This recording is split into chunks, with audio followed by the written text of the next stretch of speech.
It's time for Michigan's newest sports talk show, Mitten Madness. And here he goes. Defense win championship. Michigan sports talk from here in Battle Creek. The latest stories, the biggest games, all across the Mitten State. That's not something you play with. Streaming live and on demand on the 95.3 WBCK app. Here are your hosts, Jacob Harrison and Da'Jzon Hughes. Welcome into Mitten Madness on 95.3 WBCK. Good morning on this Saturday morning. We've got another hour of sports lined up for you, talking all things happening in the state of Michigan. And there's plenty going on. We're going to touch in on our Detroit Tigers.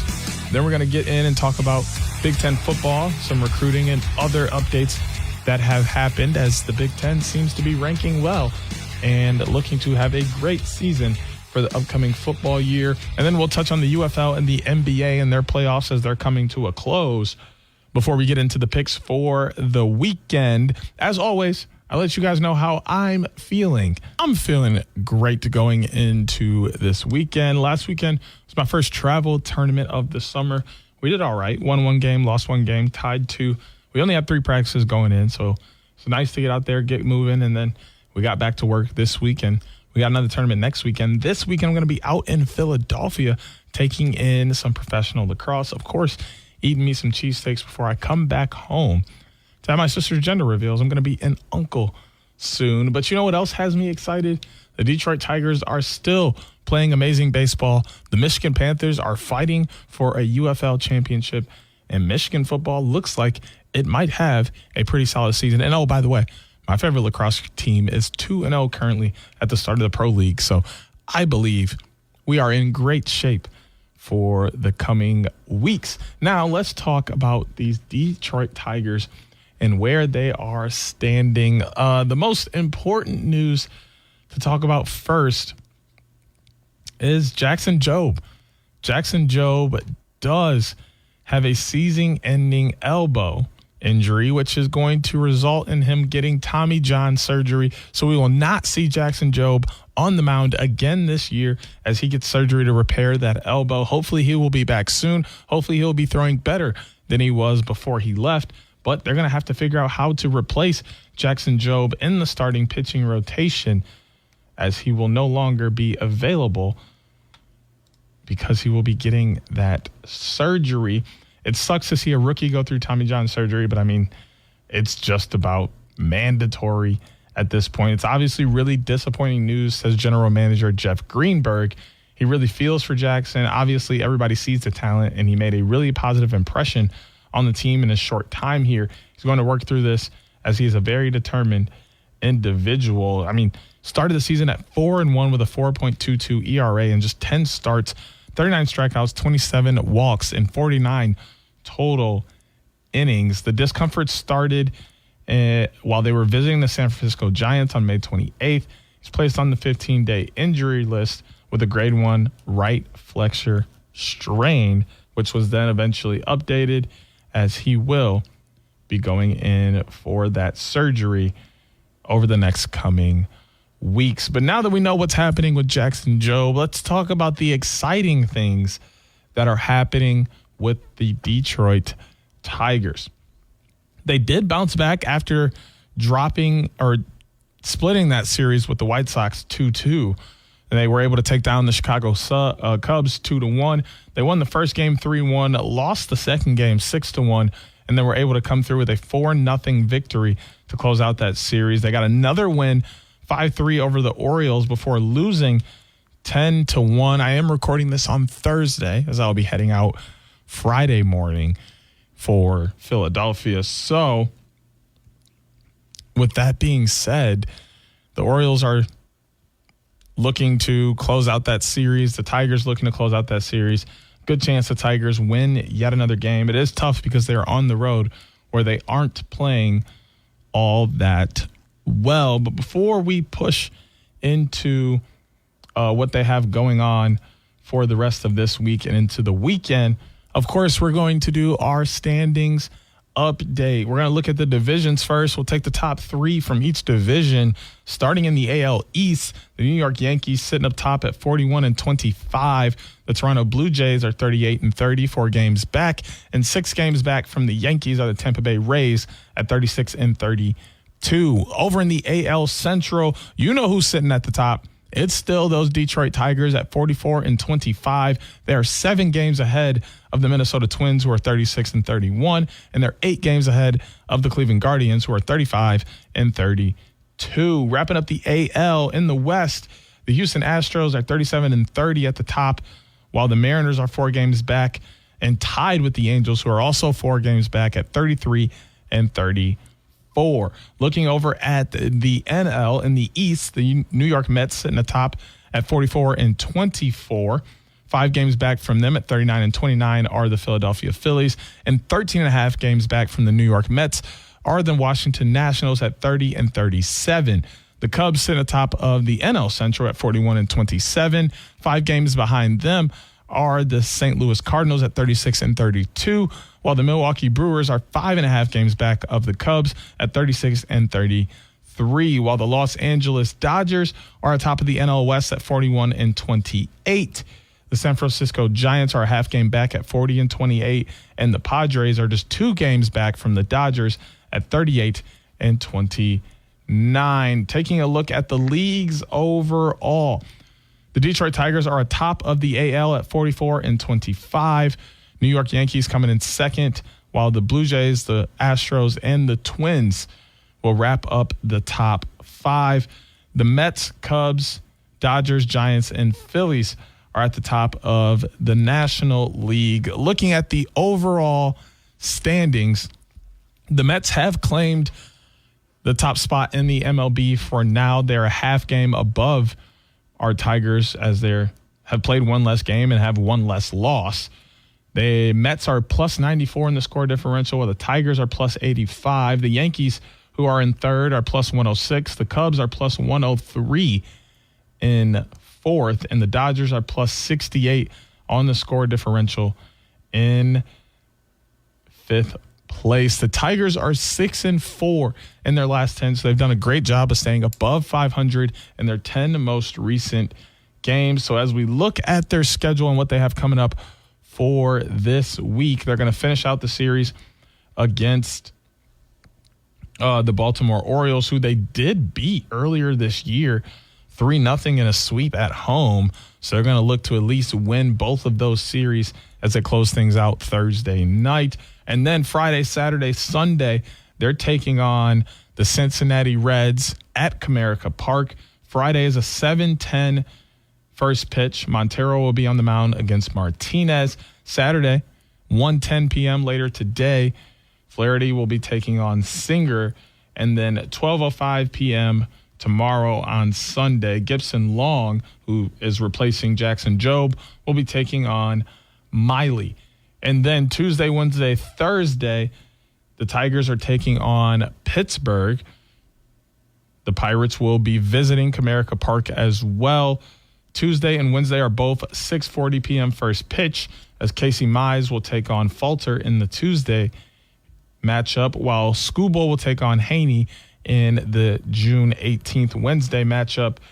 And on the 19th at 1:10 p.m. for first pitch, Montero will take on Paul Skenes.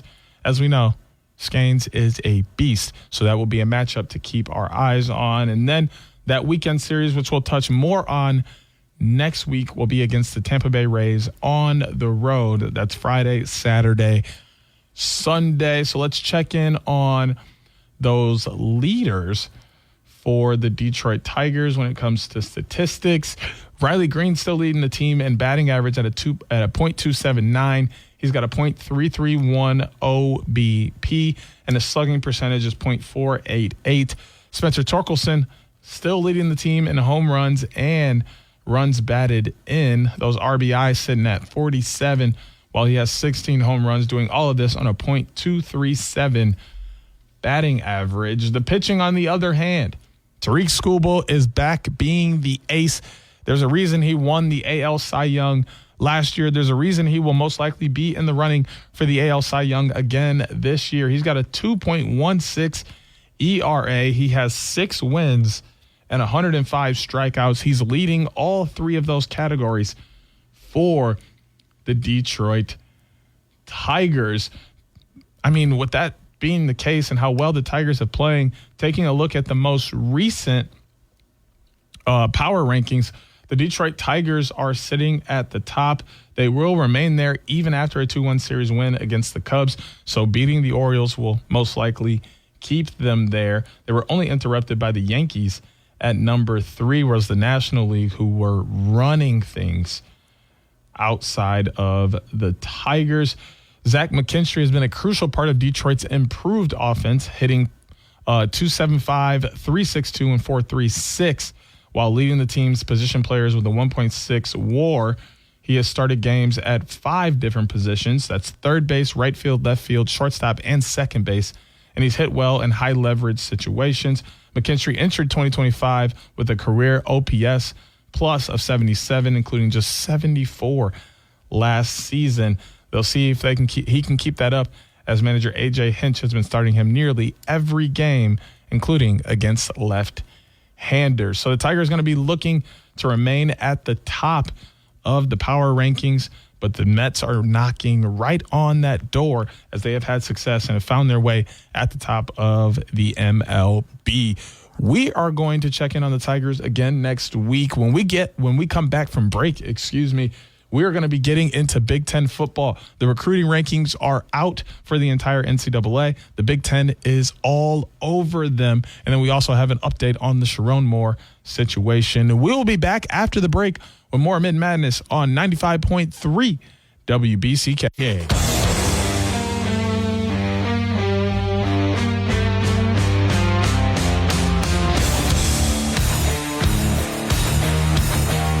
We are back with Mitten Madness on 95.3 WBCK. Time to talk a little college football. And the Big Ten is in the headlines. The last time they were in the headlines was discussion about the college football playoff. They were trying to obviously find a new metric system. The most recent one was SEC and Big Ten each get 4 teams in, possible play-in games for them, and then there's a shakedown for the other teams to get in as well for a 16-team playoff. That was not passed. There is still a lot of deliberation on that. There is still tons of talks on if we will see an expanded CFP anytime soon, but I cannot be positive with you that we will. I think it may take a few years before we see that. But then again, I'm not in those rooms having those conversations.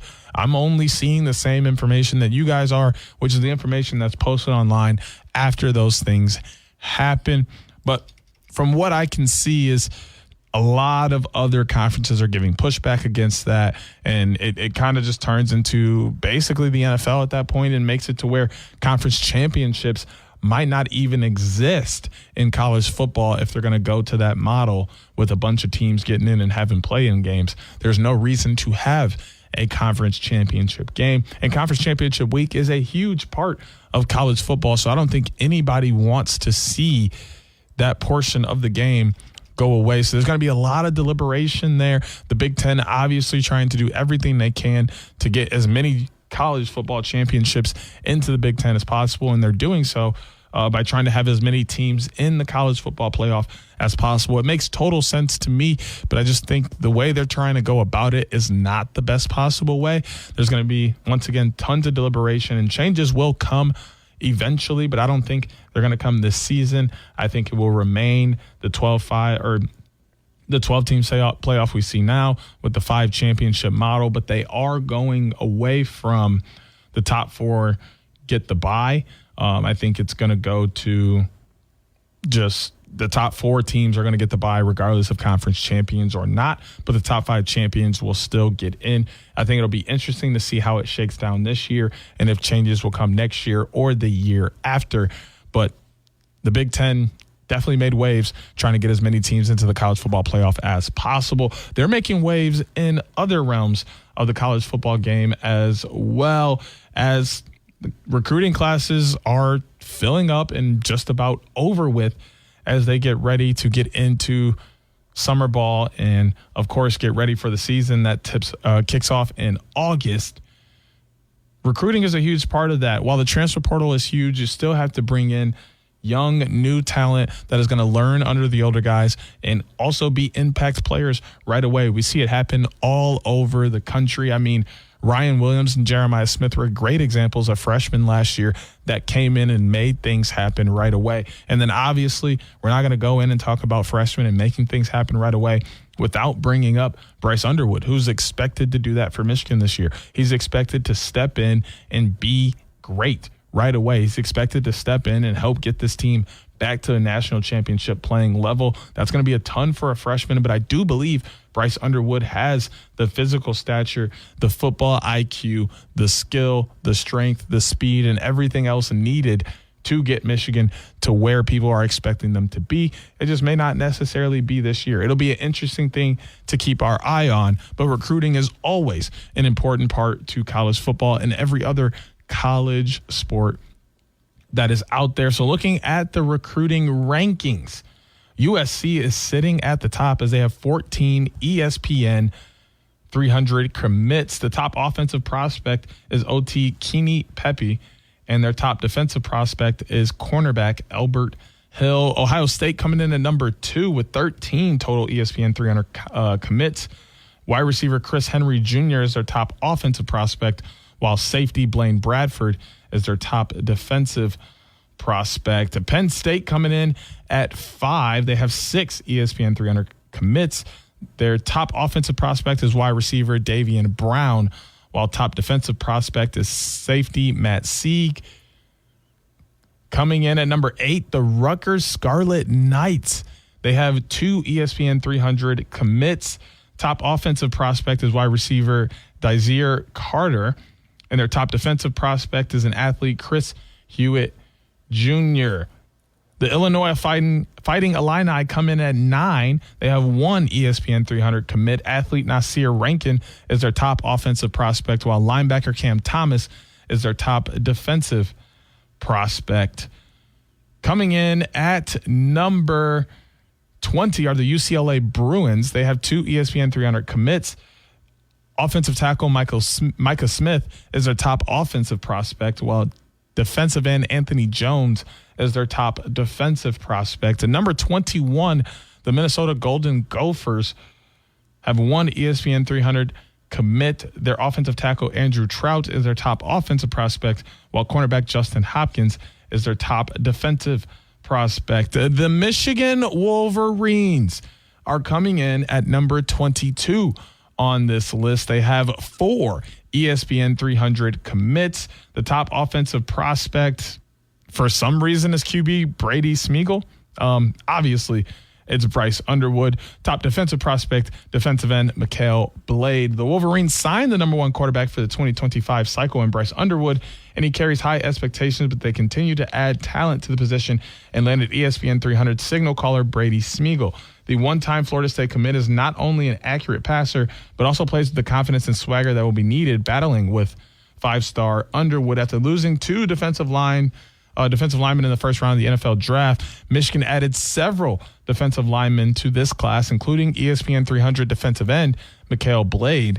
4-star defensive end Tariq Boney is a player to keep an eye on. He lacks ideal length, but can be a well-rounded technician and a quick contributor. After scoring from off the beaten path with former standout tight end Colston Loveland, the Wolverines hope to strike big again from the same region with Matt Ludwig out of Montana. He is a versatile player with good ball skills who can be tough after the catch and fight for yards. The Oregon Ducks, they have 4 ESPN 300 commits. They're coming in at number 23. Tight end Kendre Harrison is their top offensive prospect, while defensive tackle Tony Cumberland is their top defensive prospect. The Washington Huskies have 3 ESPN 300 commits as their number 24 on this list. Offensive tackle Cody Green is their top offensive prospect, while defensive end Derek Coleman Brusa is their top defensive prospect. That is all of the Big Ten teams that made this list. But when we think about it, you got USC, Ohio State, Penn State, Rutgers, Illinois, And then that's when we get down into UCLA, Minnesota, Michigan, Oregon, and Washington. The Big Ten has 10 teams on this top ranking recruiting class list for college football this year. The Big Ten is going to be insane to play in this year simply because everyone is getting better. Everyone has these great recruiting classes. Everyone is bringing in talented transfers, and they're all fighting for one ground, the Big Ten championship, to secure their spot in the college football playoff for a chance to play for the national championship.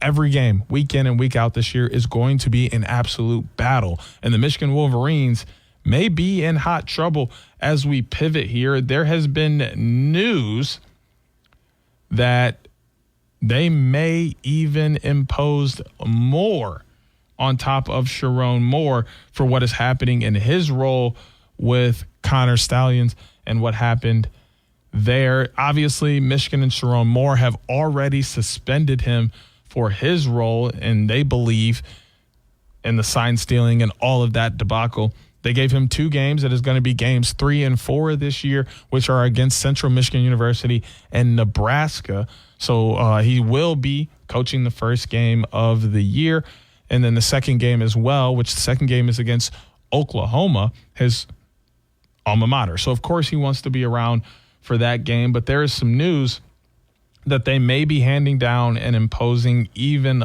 more penalties coming after Moore was given his initial suspension for deleting 52 text messages in a thread that he had with Connor Stallions. The NCAA has since obtained those messages. Moore later said he looked forward to being released. Still, he could face additional penalties from the infractions committee and is considered a repeat offender. He served a 1-game suspension in 2023 for his role in the COVID-19 recruiting violations probe. Michigan also could be labeled a repeat offender and receive additional penalties, including recruiting restrictions or a postseason ban. Now, this is a little far stretched. No one thinks that a postseason ban is coming anytime soon. I mean, additional penalties could be scholarships taken away, or it could be a monetary penalty as well. There could be more suspensions coming down. We do not know the magnitude of how the NCAA will attack this. They've been gathering information on this situation for 20, 30, 40 years? 20, 30, 40 months now, a couple of years that they have been putting together all the information they need to come down and make a decision here. It is almost very likely that Sharon Moore will get additional punishments from the NCAA. They hardly go down this long trail of, investigating something and gathering all this information for years. If they're not going to do anything, it's normally pretty quick that they don't find sufficient evidence, and then they say, okay, this is nothing, let's move on. But when they take their time and they're really combing through things and getting to the bottom of it, most likely there's going to be some kind of infractions coming just to, prove to everyone that you can't get away with what you want to get away with when it comes to the NCAA. They are here to govern you, and they will govern you. So, over the next couple of weeks, we'll find out exactly what's going to happen with Sharon Moore and if he will be suspended or any other penalties will come down on the coaching staff and the university as a whole. But when we come back from the break, we're going to be talking UFL football as the Michigan Panthers are fighting for their first UFL championship, and we'll touch in on the NBA playoffs as well. After the break, we'll be back with more Mitten Madness on 95.3 WBCK.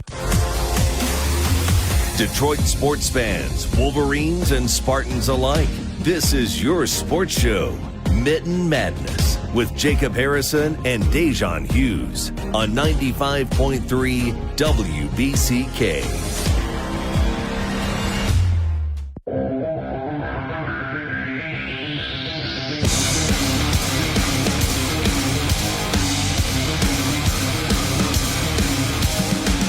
Welcome back into Mitten Madness on 95.3 WBCK. It is time for us to talk about the UFL before diving into the NBA playoffs for just a few moments. Wow. Michigan sports is at a whole nother level. To be honest, It is unreal the amount of success that Michigan sports have had recently. The Pistons having success in getting back into the playoffs. The Michigan Wolverines winning multiple national championships in several sports over the last few years. You have the Red Wings making their playoff push of recent. The Tigers are at the top of the MLB in the last couple of weeks. The Detroit Lions almost were in the Super Bowl. So let's just bump it up a notch and let's throw the Michigan Panthers of the former USFL fighting for their first UFL championship this weekend. The UFL took the XFL and the USFL and put them together into one. The Michigan Panthers were able to hang on and be one of those clinging teams from the USFL that continued on to the UFL, and now they are looking to be the first team that is not the Birmingham Stallions to win a UFL championship. The Panthers beat the Stallions, who are defending champs. Why can't the Panthers get it done? They're 6-4 in the regular season year, just like their opponent, the DC Defenders. When we look at the standings, I believe the Panthers were slightly better at scoring the ball this year. The Panthers scored 245 points, while the Defenders scored only 225. The Panthers gave up 198, while the Defenders gave up 224.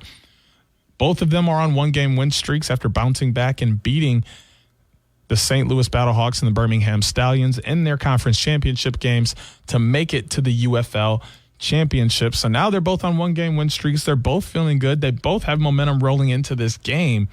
So what is going to be the difference? I think the difference comes down to defense.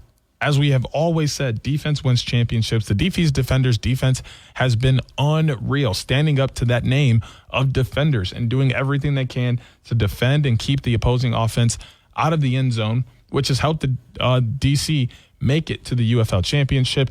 But at the end of the day, the Michigan Panthers have been phenomenal on defense. When they have had struggles this year, for the most part, it's been on offense, which has put their defense in bad positions, allowing teams to score against them. Only giving up 198 points on the year puts them in fifth place, fifth out of 8 teams, which isn't great, but it's a lot better than 224, which is third from the bottom. Third from the bottom. DC Defenders were letting up the third most points in the league this year. So I have to imagine the Michigan Panthers offense will be able to put things together and will be able to have some success. But at the end of the day, it's just going to come out to who decides that they want it more. Who is the team that wants to come out with a win? I think Michigan deserves another championship. This state has been reveling in the success of all the teams that are involved in the state right now. So why not keep that rolling? Why not have that success continue, right? And I think that the Michigan Panthers are riding all of the love that the fans are giving them. One thing Michigan sports fans love is success. They're playing inside of Ford Field, so you have that added love of the Detroit Lions doing so well. So now Michigan football fans are looking like, wow, we not only have 2 really good professional teams, we have a college football team that will be fighting for a national championship. We have Grand Valley State and Ferris State, who are always fighting for national championships at the D2 level. Michigan State hopefully going to make the rise again. So football fans really have absolutely nothing to complain about in the state of Michigan. They just got to be geared up for the weekend. It's going to be Saturday, June 14th. So later today, 8 p.m. on ABC, ESPN+. The Panthers will be the home team in the UFL championship against the DC Defenders. The Panthers are opening this game as 3-point favorites, and they're putting the over-under line at 50.5 points. I'm not going to say too much about who I think will win this game or why they will win it until I get into my picks coming up in the next segment. So we're going to bounce over to another playoff happening right now, and that would be the NBA Finals. The Oklahoma City Thunder are the 1 seed out of the West. The Indiana Pacers are the 4 seed out of the East. Currently, as I'm recording this, the Pacers hold a 2-1 series lead. Game 4 will have been last night as you're listening to this, so I didn't get a chance to know the results of that game. But the Pacers are going to be looking to take a 3-1 lead, and obviously the Thunder are going to be looking to even that series up before they head back to OKC. I will not spoil who I think will win this game either, because I'm going to be picking Game 5 in my picks, so I will let that conversation be had during the picks segment so you guys can know how that's all going to shake out in my mind. But this series has been absolutely electric from the start. When we take a look at Game 1, a 1-point victory for the Pacers, 111-110. Thunder came back big, 123-107 in Game 2 to even things up at 1. And then the Pacers retook the lead Wednesday night, 116-107 for their 2-1 series lead. There's a lot to be said here. The stars are showing up. Shai Gilgeous-Alexander, Jalen Williams, the both of them. And then you look over at the Pacers, you got Obi Toppin doing his thing on the glass. And then obviously Pascal Siakam and Tyrese Halliburton are leading the entire charge. So it will be interesting to see how the series will play out. But, when you look at how the regular season series played out, the Thunder won both in convincing fashion.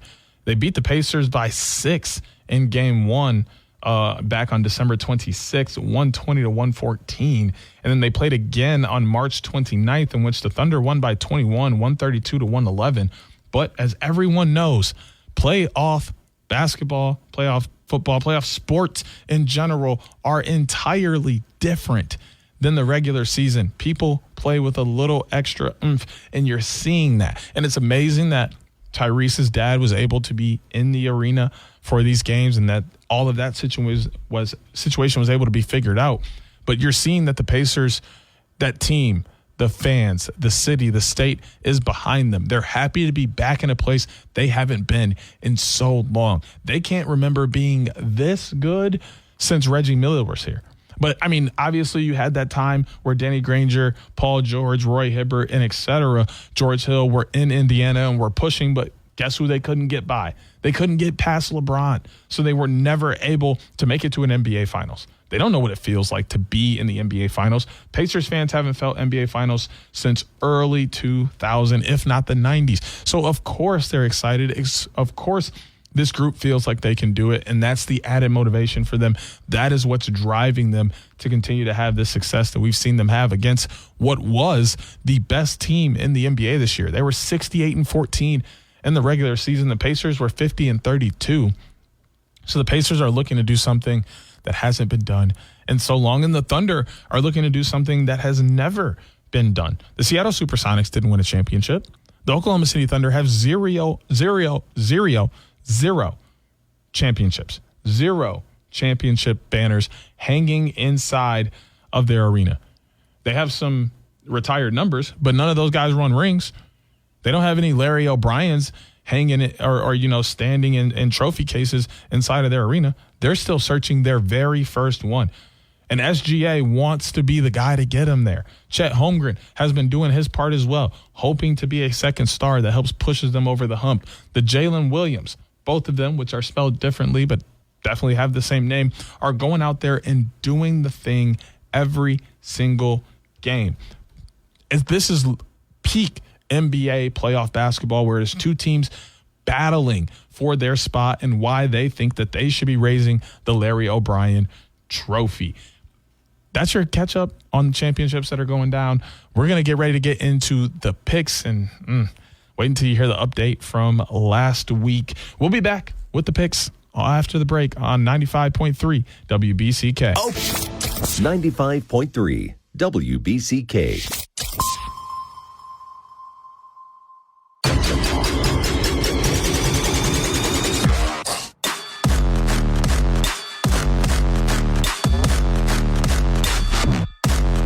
Welcome back into Mitten Madness on 95.3 WBCK. It's time for the picks. And the picks today, well, hopefully they're going to get me back, where I was not too long ago, because last week, I didn't have all that great of a week. I went 2-4 last week. My only wins were the Thunder in Game 2 of the NBA Finals, and then Davishvili beating O'Malley. last weekend during fight night. Everyone else severely let me down. But you, of course, can play along with the picks at any time. Listen to the games that I'm breaking down and the picks that I choose. You can either choose to pick alongside me or you can pick away, on the opposite side. Use the chat feature in the WBCK app and let us know what your picks were and how well you have been doing. I am currently sitting at 17-7, even after that bad week last week. So I don't even know why I'm really complaining. You know what I'm saying? I'm doing so well. I just want to have another really good week. Going under 500 is never, ever fun. That's how, that loss category catches up quickly. But now that we've been caught up from last week and how bad I did, definitely want to move on and do much better this week. We are going to start with the first matchup being that midweek series for the Detroit Tigers. They'll be taking on the Pittsburgh Pirates at Comerica Park. That will be Tuesday, Wednesday, and Thursday. Tuesday is a 6:40 p.m. first pitch as they are putting Falter on the mound. The Detroit Tigers will put Casey Mize. Mize is 6-2 with a 2.95 ERA, and the Tigers are 23-9 at home. The Tuesday matchup is also a 6:40 p.m. first pitch. Haney is stepping on the mound, 3-4 with a 3.24 ERA for the Pirates, while Tariq Skubal, who is 6-2 with a 2.16 ERA, is going to be stepping on for those Tigers. And then Thursday has a 1:10 first pitch a little earlier in the day. Paul Scanes stepping on the mound for the Pirates. And then we got Montero stepping on the mound for the Tigers to wrap up this series. I think this one is pretty self-explanatory for me. There's no way I think the Tigers are losing at home, Comerica Park. They haven't even lost double-digit games there. The Pittsburgh Pirates are 28-41, so they've definitely had struggles this year. They're also 9-22 on the road, so it doesn't come easily for them when they're away from Pittsburgh. So I don't think that's going to get any easier in what might be the loudest ballpark in the entire MLB this year with the Detroit Tigers. So I'm going to go alongside the Tigers. I think that we're in a good position having Mize and Skubal in this rotation for this series, considering both of them have 6 wins and are leading the team. I think that they both have a chance to pick up another. The Tigers have a chance to go for a sweep, and maybe I'll throw in a little caveat and give myself an extra win if they grab a sweep here. But I do think the Tigers will come out on top regardless, as the Pirates will not have enough for them in their visit to Comerica Park. That's going to get us over into the WNBA. Not a ton of games worth looking at in terms of picking. There's obviously WNBA basketball is exciting to watch. Tons of amazing women playing basketball with unreal skills. But at the same time, we want to see good matchups. So we got to wait all the way until Thursday next week, where at 7 p.m. on Prime Video, we're going to get the 7-4 Mercury taking on the undefeated New York Liberty. They are undefeated at this time, but to be honest, I don't see anyone taking the Liberty down before then either, as, the Liberty have just been unreal so far this year. They say that they're staying hungry amid their 9-0 start. Their next game is against the Fever later today at 3 p.m., but I don't see that being a concern. So I do think that the Liberty will still be undefeated by the time they roll around to play Phoenix. They also have Atlanta on Tuesday, but both Indiana and Atlanta have had serious problems this year.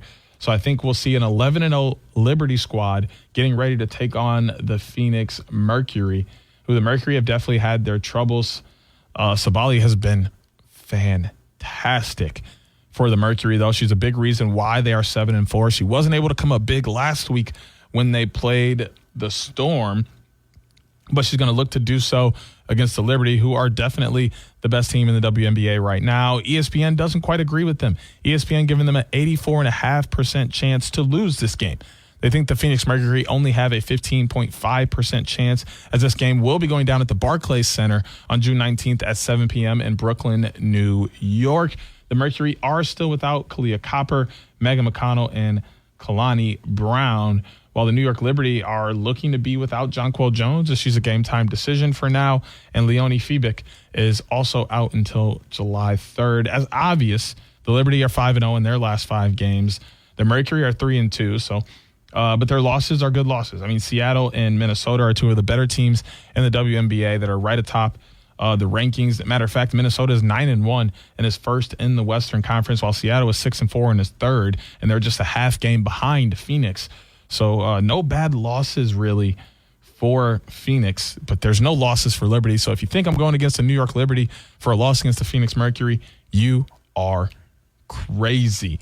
That's going to get us into our next game. This one also on the hardwood. This will be game 5 of the NBA Finals against the Indiana Pacers and the Oklahoma City Thunder. This one will go down on Monday, June 16th, 8:30 p.m. on ABC, as always, at the Paycom Center in Oklahoma City. They're giving the Thunder a 59.2% chance as of now to win this game. They're going to be 40.8% for the Pacers, We know the leaders. We know what's popping. The question is, who's going to come out on top? This has been 3 very hard-fought games up until this point. We don't expect Game 4 to be any different, and Game 5 is going to follow that same track. The big question is, what happens Saturday or Friday night for Game 5? So if you think about it, if the Pacers go in and win Game 4 and they're up 3-1, you have to think the Thunder are going to win Game 5, because if they don't, the series is over, and then they're watching the Pacers celebrate on their home floor in their arena while their fans are spilling out angry for the NBA championship lifting the O'Brien. I don't really think that happens.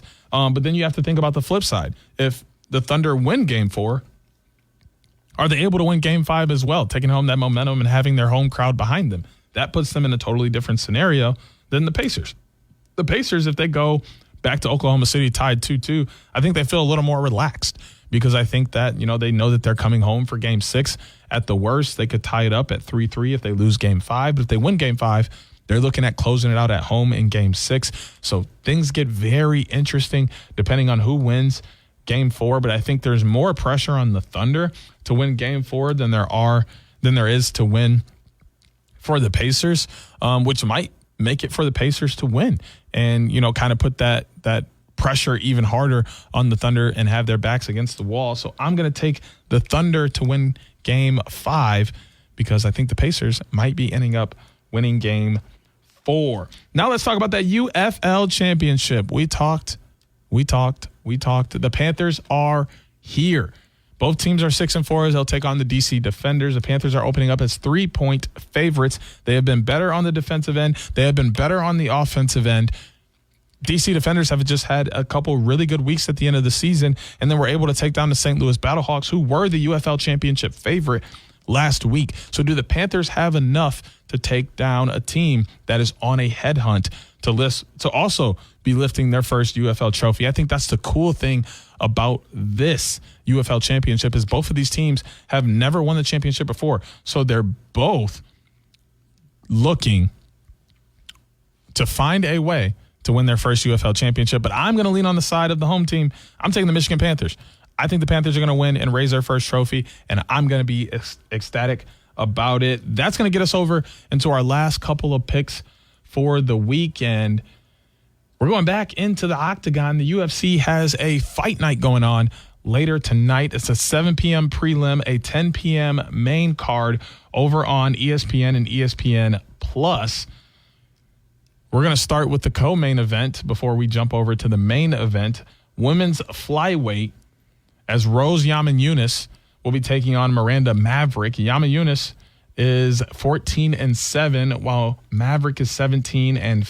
Namajunas, 5'5", 125 pounds, 32 years old, 65-inch on her reach, and she fights in an orthodox stance, while Maverick is 5'3", 126 pounds, 27 on her age, 65.5 on her reach, and she fights southpaw. When we take a look at the fighting odds, the moneyline favorite is Namajunas at -255, while it's plus 205 for Maverick, so really not too far away. Neither one of them is expected to get a TKO or a submission, but it's a -170 for points for Namajunas. They are expecting this to go over a round and a half, as that is at -6,000 on the betting favorites. It's expected to go to distance, actually, as that is a -550 favorite in the MMA game prop puts it at negative 1,300 for a no, but then there's also a plus 700 for the no. At the end of the day, this one's a little more simple for me because I've seen Namajunas in the ring. I've seen a Maverick in the ring. This is going to be a fantastic fight. This is going to come down to who wants it more, who is in their technique better, and who listens to their corner better. The thing about listening is Namajunas is a fantastic listener, and it's a reason why we've seen her at the top of the flyweight division in the UFC. I think she's trying to find her way back there, and I'm going to take her to win yet another fight, which is going to get us over into our last pick of the weekend. It's also in this fight night. This one is going to be the main event. It is a welterweight fight on the men's side for Kamaru Usman, who is 20-4, while Joaquin Buckley is 21-6. Buckley is coming in as the negative 280 favorite, while the plus 230 underdog is Usman. Usman's 6 foot, 184 pounds, 38 years old, 76 inches on the reach, and he's a switch fighter, while Buckley is 5'10", 171 pounds, 31 years in age, 76 on the reach as well, and has a southpaw stance. The fighting odds, obviously we heard the favorite was Buckley. Neither one of them expected to get a TKO or a submission. Neither one for points either. It is expected to go over 4.5 rounds, but not expected to go the distance. That is interesting. And the game prop has negative 225 on the no, plus 550 on the yes. Kamaru Usman has been trying to get back in the game, and we'll see if he can do so. I have him winning this one as well. That has me taking the Tigers, the Liberty, the Thunder, the Panthers, Usman, and Namajunas. I hope you guys have an amazing weekend because I will as well. We'll be back next week with more Mitten Madness on 95.3 WBCK. Join Jacob Harrison and Da'Jzon Hughes every Saturday morning at 10 a.m. for Mitten Madness on 95.3 WBCK. Miss the show or want to run it back? Stream Mitten Madness on demand on the WBCK app. Sponsored by airwaycashforjunkcars.com.